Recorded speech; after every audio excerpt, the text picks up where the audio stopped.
Happy New Year, everyone! It is finally time to sit down and talk to you guys about my 2016 year in review. I'm super excited to film this, and I've got my little notes right here because I will get off track if I don't have notes, so it gets a little out of control.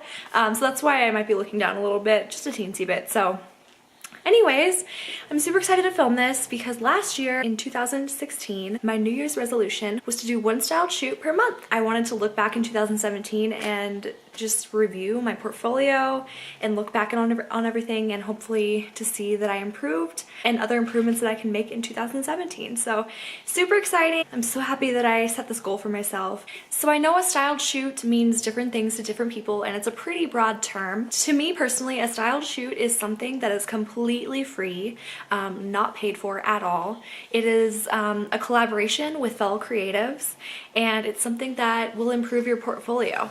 To me, a styled shoot is also something that is, somewhat planned out, something that, you put a lot of work and thought into it. In this video, you're going to see a lot of bridal sessions, and that is because well over half of my business is in the wedding industry. So that's what I wanted to really focus on. I knew that it would help my marketing, it would increase my portfolio, and I just think that the bridal type sessions were really gonna improve my work and build on my portfolio. I also wanted to touch on, if you want to start doing more styled shoots, definitely do things that are interesting to you and things that will definitely improve your portfolio, and just focus on things that you love. I definitely learned this year that if you collaborate on something that you're not genuinely interested in, you're not going to be as excited about it, and you're not going to be able to use it for your portfolio, and that's your time and that's your equipment cost, and it's just important to do what you love. Okay, so without further ado, I'm just gonna jump right into it. Some shoots are gonna be pretty, basic. Other shoots are gonna be more elaborate, but I'm gonna try to go through this as quickly as possible. So in January, I decided to just kind of start off with something easy. I collaborated with a local model, and we decided to play with studio lights. So she came over to my house, and I have some soft boxes. I wasn't really comfortable with studio lighting in the beginning of the year. I've worked a lot with it this year, and I'm pretty comfortable with studio lighting. So that shoot really helped me kind of break into it, and it was really fun. So in February, I saw this idea on Pinterest. It was a really cute Valentine's Day picnic idea. So I gathered a model and some clothes from a local boutique, and other than that, I just had props around my house. I wanted the shoot to be really fun, really flirty, just like, a fun little Valentine's Day picnic. It was kind of the first shoot that I had ever done that I had the idea, I had everything laid out, I had the resources to do it. It worked out really well. In March, I did a bohemian bridal style shoot, and this one was so beautiful. I really, really enjoyed this shoot. I coordinated with a hairstylist and a local bridal shop, and we just wanted something, kind of modern, kind of bohemian. The florist made a beautiful bouquet with like an antler and like a pheasant feather in it, and it just turned out really well. It was definitely something really different than what I had ever really done before, and so that's always really refreshing and something really great to add to your portfolio. So in April, you're gonna see another bridal shoot, and this was with another local bridal shop. I actually work at this store, and we wanted to do something really modern but kind of classic, kind of old Hollywood at the same time, and I think we really achieved the look that we wanted, something kind of right in between those two extremes. We collaborated with a makeup artist and a florist as well. In May, I came across another Pinterest idea. I came across an image where the model had gold leafing on her face and then a really deep smoky eye, and kind of in a studio environment. So I decided to experiment with the gold leafing. I found a little package of the gold leafing at Michael's, and then I stuck it to the model's side of the face, and then I experimented with makeup a little bit, gave her a smoky eye, and then we shot on a concrete wall in our downtown area, and it was really fun. It was so windy that day. You gotta roll with the weather, and the wind was just working her hair. It was just really editorial looking, and I love that look, and it turned out really well. I really enjoyed these images. Okay, so in June, this shoot was probably one of my favorite shoots that I've done this year. I was a part of a creative group called the Rising Tide Society, and if you've never heard of them before, you should go check them out on Instagram and Facebook. If you really want to get inspired and refreshed, go check them out. They post really great content. If you just want to get encouraged, just go check them out. It's so great. So the Rising Tide Society group is for all creatives. Pretty much anything creative that you do, like everyone's welcome. So every month when we met together, we all had an assignment to do together, whether it was reading content or, you know, working on something, maybe achieving a certain goal or something. But for June, we were assigned to all work on one styled shoot together. And it was really, really amazing to collaborate with, you know, I think there were 12 of us, and it was just so much fun.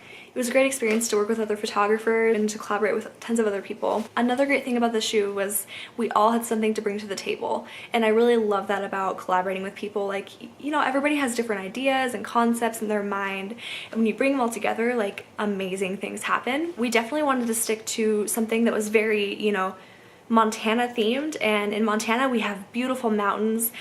We have a lot of ranchers, so you know, we love our horses. The concept that we created together was we wanted ballerinas in the mountains with horses and flower crowns, just kind of dancing around, and it turned out amazing. Oh my gosh, it couldn't have turned out better. Like, it was just incredible. One of my favorite things about the shoot was to actually see other photographers' work, and I learned a lot from everybody, and it was just great to get to know everybody and get to know the other photographers in my area. You know, in the group we really focus on community over competition, and you know, we all offer something so different, and you know, we each have our own thing that we do in photography, and you know, it's really not worth getting super competitive or nasty, and that's why I love that group, because you know, it's really about community over competition, and it was just really fun. So in July, I planned another styled shoot that was kind of different. I wanted to do something a little bit more different. I was doing a lot of bridal sessions at the time. I was doing weddings.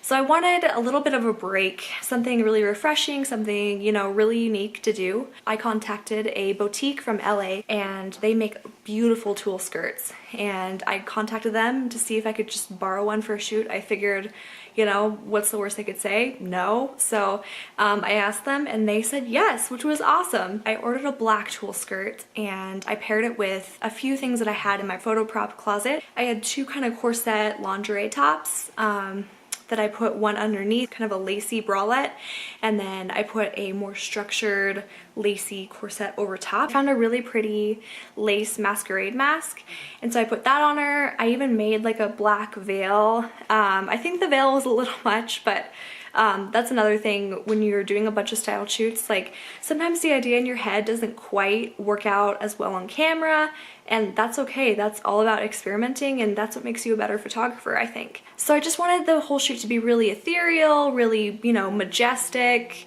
you know, very fairy tale like, and I really, really love how the images turned out. We shot at a local wedding venue, and then I also collaborated with a hair and makeup artist. The model couldn't have been more perfect for the shoot. I just love how she looks, and yeah, it was just a really great shoot.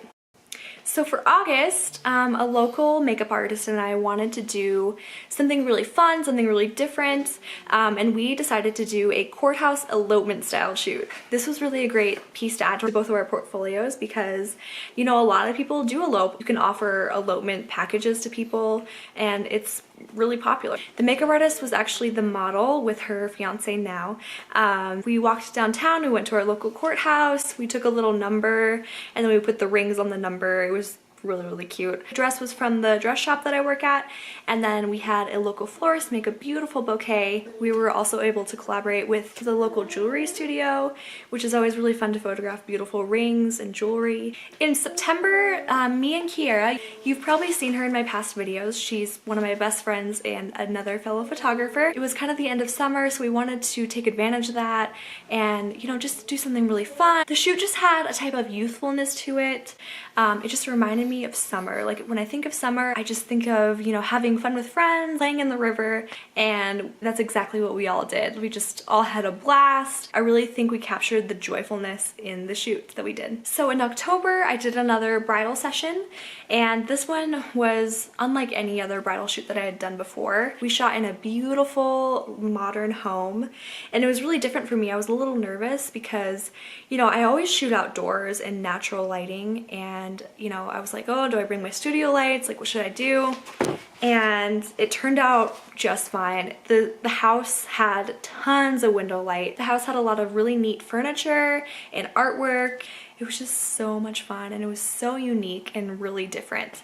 The whole shoot was just kind of unexpected as far as like, I never thought that I would just fall in love with images from something that would be indoor, you know, like I'm so comfortable outside, and so I'm really glad that I stepped outside of my comfort zone and shot inside something so beautiful. The house also had an incredible glass wine cellar, and so we shot in front of that, and the house had a huge chandelier, and that was really fun to shoot through. You got some really cool bouquet in the image, and oh, everything about the shoot was just incredible. I loved it. In November, I collaborated with a local stylist and a company called Gel Belt, and we decided to go up into the mountains and just kind of photograph kind of a lifestyle type shoot. I learned that I really love lifestyle photography. It's really fun and it's really fresh, and it was really new to me. I think it's one of the many things that I want to jump into in 2017 and experiment with is like lifestyle photography. We wanted the models to be in the snow in the mountains, and we just kind of wanted to capture them, you know, having fun in the snow, kind of having a little adventure, and I really love how the images turned out. And last but not least, December, I decided to do just a fun street styled shoot. I took a model out in our downtown area, and she wore kind of a long sweater dress, and she had really long thigh-high boots, and I just wanted it to be fun and edgy. What I love most about this shoot was I decided to shoot in direct sunlight for most of the images, and I'm so glad I did, because, you know, as photographers, a lot of us are afraid of direct sunlight, you know, like shadows on the face, or, you know, really harsh lighting, and it's just kind of icky sometimes. I was just like, what the heck, let's try it and see what happens. And when I was editing the images, they really turned out really edgy and really modern. It was definitely a different look than what I had ever achieved before, and I am so happy I did. I'm so happy I jumped out of my comfort zone of shooting in only shade. I definitely think there's a time and place for, you know, direct sunlight images. It's so much fun to step out of your comfort zone and to shoot different things. When you're working with models, you know, you kind of have free reign of things, and it's like it's the perfect time to experiment. You know, you don't really want to experiment with clients because you don't know what's going to turn out, and it was a really great opportunity to experiment with direct sunlight. That is a wrap up of my 2016. I hope you guys enjoy this video, and I hope you guys enjoy the images. I'm so excited for the new year, and I hope you guys are too. Let me know what your New Year's resolutions are. I definitely want to start vlogging more and to include you guys in my shoots, kind of like a little photography diary. I love the idea, and I really want to get better at vlogging, so that's kind of my goal. I have a few more goals in mind, obviously. There's always room for improvement. So that is all for this video. I hope you guys enjoy it. I hope you guys have a wonderful 2017, and I can't wait to see what all unfolds. Anyways, thank you so much for watching, and I will see you in my next video. Bye!